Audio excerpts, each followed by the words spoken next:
Intego ya gatanu, waremewe umuhamagaro.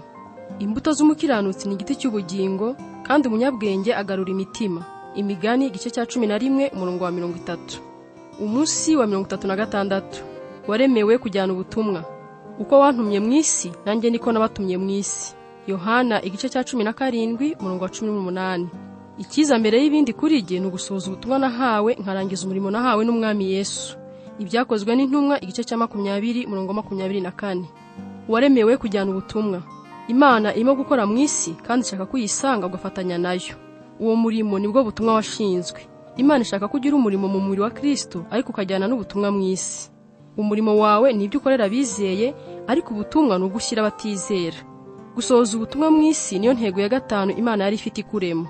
Ubutumwa bw'ubuzima bwawe ufatanyije n'abandi, ariko harimo n'ibyo wihariye. Igice kimwe ni inshingano uhuriyeho n'abandi ba Kristo, ikindi gice ni umurimo wihariye. Ibyo bice byombi tugiye kubisesengura mu bice bikurikira. Ijambo ry'Icyongereza mission, mu Kinyarwanda mission, ariryo ryavuyeho iry'Ikinyarwanda missionnaire, riva ku ijambo ry'Ikilatini rivuga kohereza. Kuba umukristo rero birimo no kuba umuntu woherejwe mu isi nk'uhagarariye Kristo. Yesu yaravuze ati, uko data yantumye niko nanjye mbatumye. Yesu yari asobanukiwe neza ubutumwa bw'ubuzima bwe ku isi.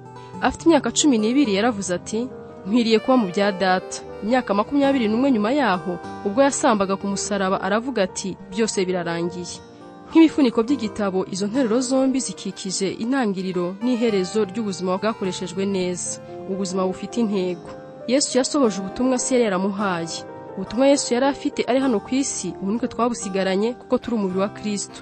Ibyo yakoraga akiri mu mubiri nitwe tugomba kubikomeza kuko turi itorero, umubiri we mu mwuka. Ubwo butumwa rero ni ubuhe? Ni ukugeza abantu ku Mana.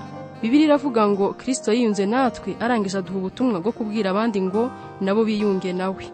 Imana ishaka gucungura abantu, ikabakura mu bubata bwa Satani, maze ikiyunga nabo kugira ngo dushobore gusohoza za ntego 5 yaturemeye, arizo kuyikunda, kuba mu muryango wayo, guhinduka tugasa nayo, kuyikorera no kubwira abandi ibyayo. Iyo tumaze kuba bayo, Imana iradukoresha kugira ngo igere ku bandi. Iradukiza, yarangiza ikadutuma. Bibiliya iravuga ngo twatumwe kuvuga mu cyimbo cya Kristo. Turi intumwa z'urukundo n'imigambi y'Imana ku bari mu isi. Agaciro k'ubutumwa wahawe. Gusohoza inshingano yawe yo kuvuga ubutumwa ni kimwe mu by'ingenzi biranga ubuzima buhesha Imana icyubahiro. Bibiliya iduha impamvu nyinshi zitwereka ko gusohoza ubutumwa wahawe ari ingenzi. Icya mbere, gusohoza ubutumwa wahawe ni ugukomeza umurimo wa Yesu ku isi. Nk'abigishwa be tugomba gukomeza ibyo Yesu yatangiye. Yesu ntaduhamagarira kumusanga gusa, adusaba no kugenda mu izina rye. Umurimo w'ubutumwa wahawe ni uw'igiciro cyinshi, ku buryo Yesu yabisubiyemo inshuro 5 mu buryo 5 butandukanye, mu bitabo 5 bitandukanye byo muri Bibiliya. Ni nkaho yashatse kuvuga ngo, ndashaka ko ibi mubyumva neza. Uzasome witonze izo nshuro 5 Yesu yatanze iyo nshingano, uzahita umenya ibigize umurimo wo gukwiza ubutumwa wahawe, igihe cyo kuwukora, aho kuwukorera, impamvu ugomba kuwukora n'uburyo bwo kuwukora. Mu nshingano iruta izindi Yesu yagize ati, mujye mu bantu bo mu mahanga yose, mubahindura abigishwa banjye, mubabatize mu izina rya Data wa twese, Umwana n'Umwuka wera, kandi mubigishe gukora ibyo nababwiye byose. Iyi nshingano yahawe buri muntu wese wizeye Yesu, ntabwo ari abapasitori n'abamisiyoneri gusa. Iyo ni inshingano yawe wahawe na Yesu, ntabwo ari umurimo ushobora gukora igihe ubishatse. Aya magambo ya Yesu ntabwo ari inama iruta izindi yatugiraga. Niba uri umwe mu muryango w'Imana, kujyana ubutumwa ni itegeko, kutabikora ni ukumusuzugura. Ushobora kuba utarigeze utekereza ko Imana yagushinze abatizeye muturanye, nyamara Bibiliya yo iravuga ngo ugomba kubaburira kugira ngo babeho. Nutavuga ngo uburire abanyabyaha ngo bave mu nzira zabo mbi, bazapfira mu byaha byabo, ariko nzakubaza amaraso yabo. Ushobora kuba ari wowe mu Kristo wenyine abantu bamwe bamenye, niyo mpamvu wahawe ubutumwa bwo kubamenyesha Kristo. Iya kabiri, kujyana ubutumwa ni umurimo w'icyubahiro. Nubwo ni inshingano ikomeye cyane, ariko ni icyubahiro gikomeye kuba umuntu ukoreshwa n'Imana.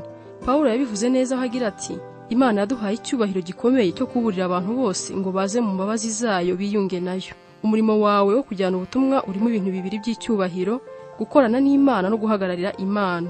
Pawulo atwita abafasha bayo, aho avuga ngo dukorana nayo. Yesu yaturonkeye agakiza, adushyira mu muryango we, aduha umwuka we, arangije aduhindura abakozi be mu isi. Mbega icyubahiro! Bibiliya iravuga ngo turabavugizi ba Kristo. Imana ivugira muri twe, yinginga abagabo n'abagore ngo bafashe hasi batandukanya, bityo binjire mu murimo wo gutunganya imibanire yabo. ubu turababwira mu cyimbo cya Kristo bwe, muhinduke inshuti z'Imana. Icya gatatu, kubwira abandi uburyo babona ubugingo buhoraho nicyo kintu cyiza ushobora kubakorera. Umuturanyi wawe aramutse arwaye kanseri cyangwa arwaye sida kandi ukabuza umuti uvura izo ndwara ariko ukicecekera, wabarwa mu bicanyi kuko kutamumenyesha icyari gukiza ubuzima bwe. Ni bibi kurutaho iyo ubigize ibanga ntubwire abandi icyo bakora ngo bababarirwe, ngo bagire intego, amahoro n'ubuzima buhoraho. Dufite inkuru iruta izindi zose ku isi, kandi kuyibwira abandi nibwo bugira neza ushobora kugaragariza umuntu uwo ari we wese. Ikibazo kimwe abantu bamaze igihe mu Bukristo bagira nuko bibagiwe ukuntu ubuzima butarimo Kristo butagira ibyiringiro. Tugomba gukora twibuka ko niyo abantu bagaragara banezerewe cyangwa byose byarabahiriye, iyo badafite Kristo baba barazimiye, nta byiringiro bafite, kandi bakaba bari mu nzira ibajyana kure aho batazabana n'Imana ubuziraherezo. Bibiliya iravuga ngo Yesu wenyine niwe ushobora guha abantu agakiza. Buri muntu akeneye Yesu. Icya kane, umurimo wawe wo kuvuga ubutumwa ufite agaciro kazagera no mu bugingo buhoraho. Ni umurimo uzagira ingaruka ku mibereho y'iteka y'abantu benshi, niyo mpamvu uwo murimo ufite agaciro karuta kindi mirimo yose cyangwa ikindi cyose wageraho mu buzima, cyangwa indi ntego wakwiha ukayigeraho igihe cy'ubuzima bwawe hano ku isi.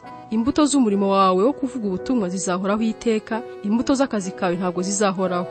Nta kintu na kimwe ukora kizigera kigira agaciro nko gufasha abantu kugirana ubusabane n'Imana.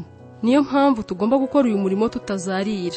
Yesu yaravuze ati, twese tugomba gukora vuba imirimo uwantumye yaduhaye, kuko hasigaye igihe gito mbere y'uko ijoro rigwa imirimo yose igahagarara.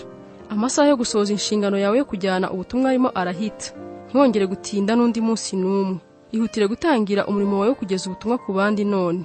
Tuzagira ibihe bidashira byo kwishimana nabo tuzaba twaragejeje kuri Yesu, ariko iminsi dufite yo kubagezaho ubutumwa irabazi. Ni iminsi yo kubaho kwacu gusa. Ibi ntibivuga ko ugomba kureka umurimo wawe ngo ube umuvugabutumwa wabigize umwuga. Imana ishaka kubwira abandi inkuru nziza aho uri.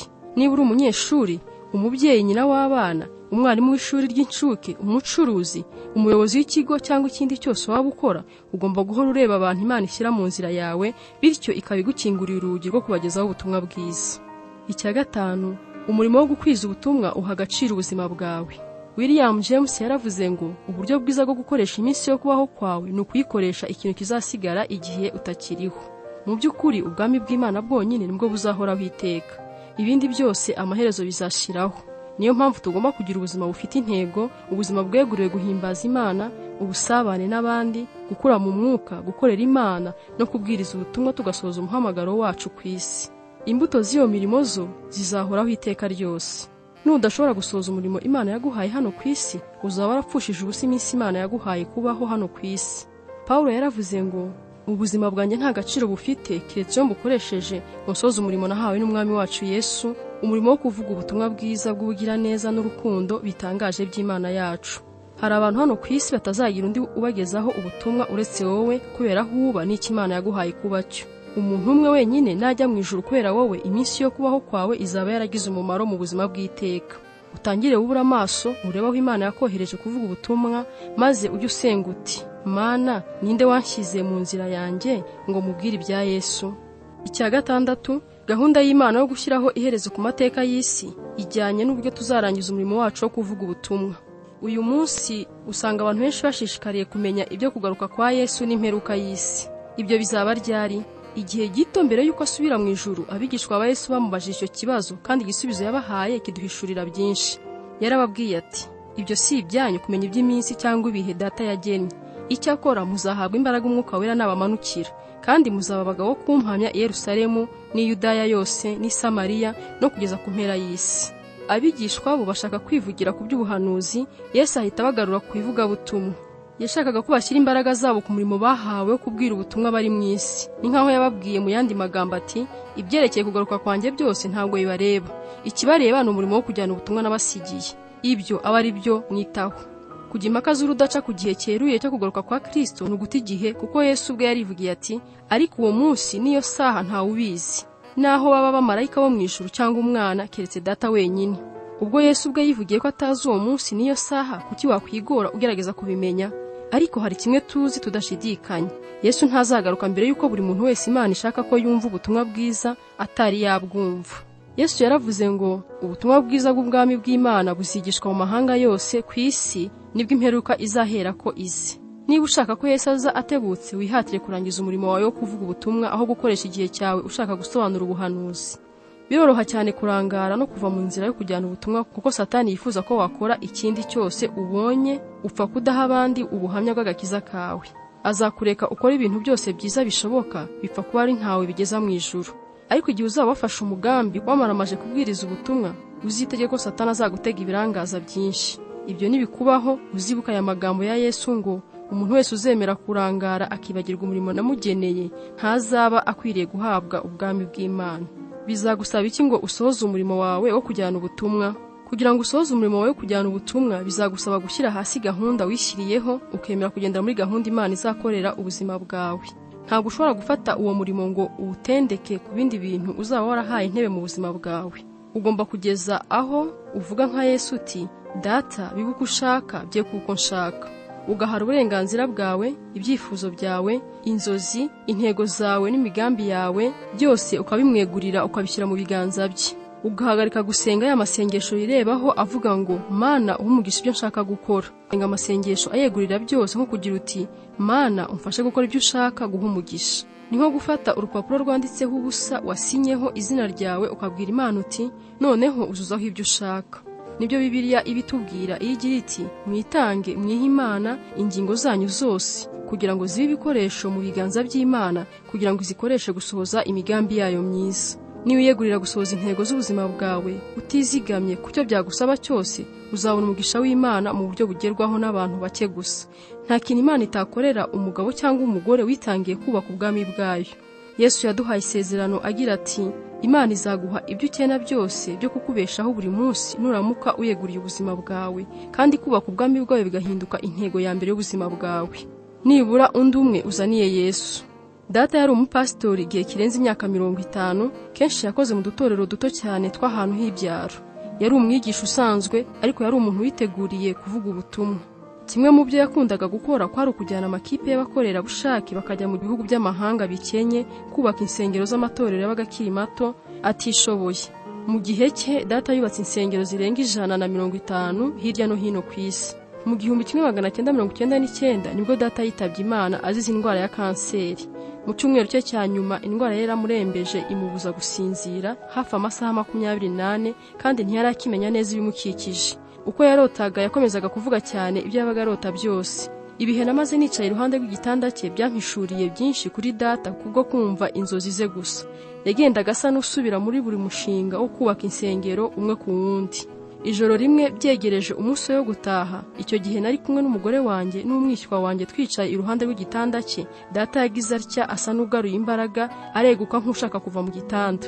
Kuko yari afite intege nke cyane, umugore wanjye aramwinginga ngo agume mu gitanda, ariko akomeza gushaka kuva mu gitanda. Amaherezo umugore wanjye aramubwira ati, Jimmy, urashaka guhaguruka ngo ujye gukora iki? Undi aramusubiza ati, ndashaka kureba ko nakunguka undi umwe nibura nkamushyikiriza Yesu. Nibura undi umwe nkamushyikiriza Yesu. Nibura undi umwe ku bwa Yesu. Akomeza gusubira muri ayo magambo inshuro nyinshi. Mu isaha yakurikiyeho yavuze ayo magambo nibura nk'inshuro zirenze 100. Ngomba gushaka nibura undi umwe nkamushyikiriza Yesu. Icyo gihe nari nicaye iruhande rw'igitanda cye natangiye kurira. Nubika umutwe nshima Imana ku bwa Data no kwizera kwe. Uwo mwanya Data yarambuye ikiganza cye cyarimo intege nke, akinshyira ku mutwe nk'umpa ubutumwa, aravuga ati, ugeze nibura umwe ku gakiza umushyikirize Yesu. Ugeze nibura umwe ku gakiza ku bwa Yesu. Nifuza ko iyo yaba intego y'iminsi isigaye yo kubaho kwanjye. Nagira ngo nawe ngusabe wibaze niba ushobora kwemera iyo ikaba intego y'ubuzima bwawe, kuko nta kindi dushobora gukora gishobora kugira umumaro munini mu buzima bw'iteka. Niba ushaka gukoreshwa n'Imana, ugomba gutwara ku mutima wawe ibyo Imana ishyira imbere, kandi icyo Imana iha agaciro kuruta ibindi ku isi ni agakiza k'abantu yaremye. Ishaka ko abana bayo bazimiye bagaruka mu rugo. Nta kindi kintu gifite agaciro mu maso y'Imana. Umusaraba niwo gihamya kidashidikanywa cyabyo. Ndasenga ngo ujye uhora uri maso ushaka nibura umwe wageza kuri Yesu, kugira ngo wa munsi nuhagarara imbere y'Imana uzashobore kuvuga uti, umurimo wampaye narawurangije. Gutekereza ku ntego y'ubuzima bwanjye. Ingingo yo kuzirikana. Naremewe kujyana ubutumwa. Umurongo wo gufata mu mutwe. Mugende muhindura abantu bo mu mahanga yose abigishwa, mubabatiza mu izina rya Data wa twese n'Umwana n'Umwuka wera, mubigisha kwitondera ibyo nabategetse byose. Kandi dore ndi kumwe namwe iminsi yose kugeza ku mperuka y'isi. Matayo igice cya 28 umurongo wa 19 kugeza ku 20.